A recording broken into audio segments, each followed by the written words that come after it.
AD. Welcome to my home. I'm so excited. I'm so honored to be doing this show. I'm a huge fan. This is my dog, Momo. Say hi.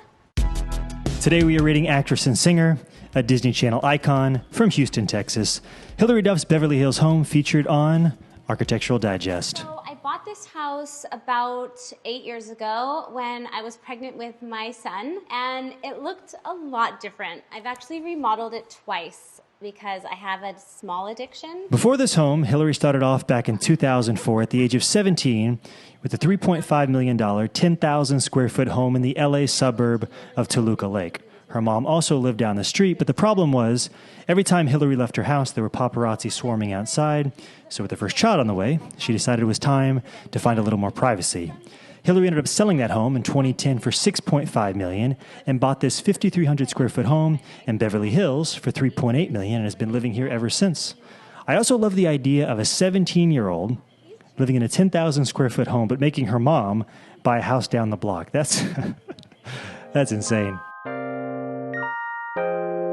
This is our formal living room. This is also from Crate & Barrel, which I'm obsessed with. This is Luca's new favorite hiding space. We play hide and go seek. It's a new favorite game around here. This has nothing to do with the house, but have you noticed how every single former Disney Channel star we've reviewed, each time they've introduced themselves, it has been the most friendly, the most natural.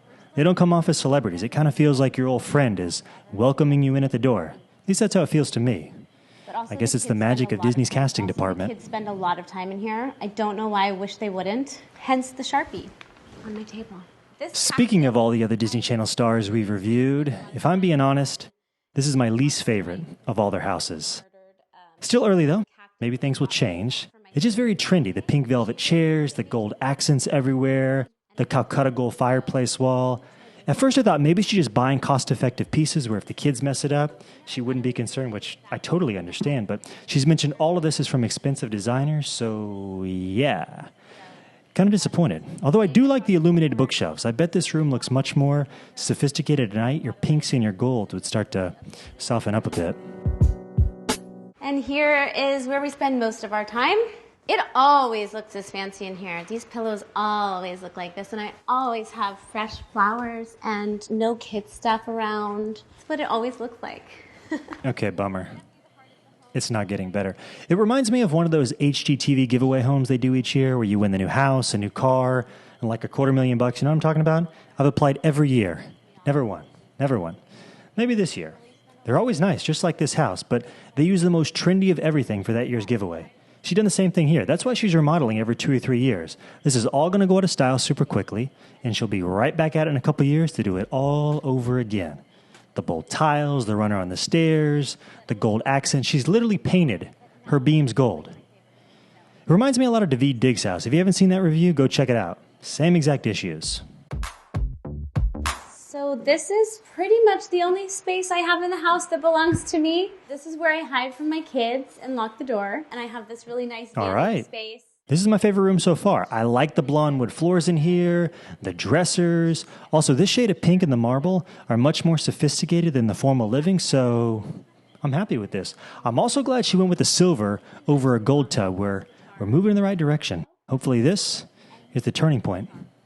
Also, I like these two smaller plants in here over the large cactus and the formal.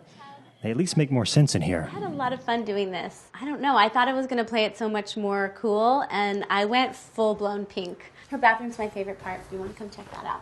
This whole entire wall is tiled pink for her. I really like this bathroom for a little girl. Again, we've got these nice light oak floors, and then it's got the retro 1950s feel with the pink subway tile, but it's a little modern, using the rectangles and then running them vertically.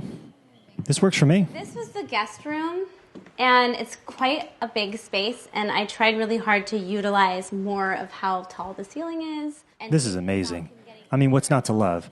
Not only is it a kid's dream room, but it's also designed well. The use of the heights, the pop-out, the black-coated ladder, the purple slide. Every kid would want this room. It's interesting that the kids' rooms are by far the best part of this house. You can tell she cares more about her kids and their happiness than about anything else in this house. So that's cool. You know, Disney should do a show where they build out these over-the-top kids' bedrooms just like this. I think that show would sell. I think it would work. Disney, if you're watching, call me. Let's do it. That everyone one's putting in, and I love them. I think they're so playful. They're so energetic. In a kid space, I'm okay with these crazy and wild colors. It's just when you go with a tile like this, it belongs in a small space, like a secondary bathroom, a powder bathroom, a laundry room.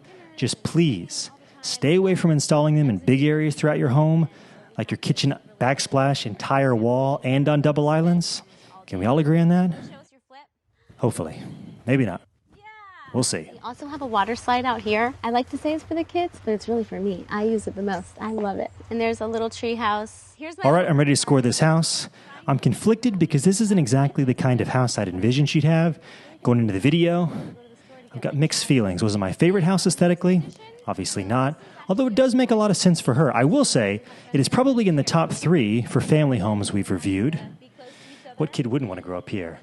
You've got the pool, the water slide, slides in the bedroom, the playroom, animals in the backyard. It's the Beverly Hills version of Jared Padalecki's house.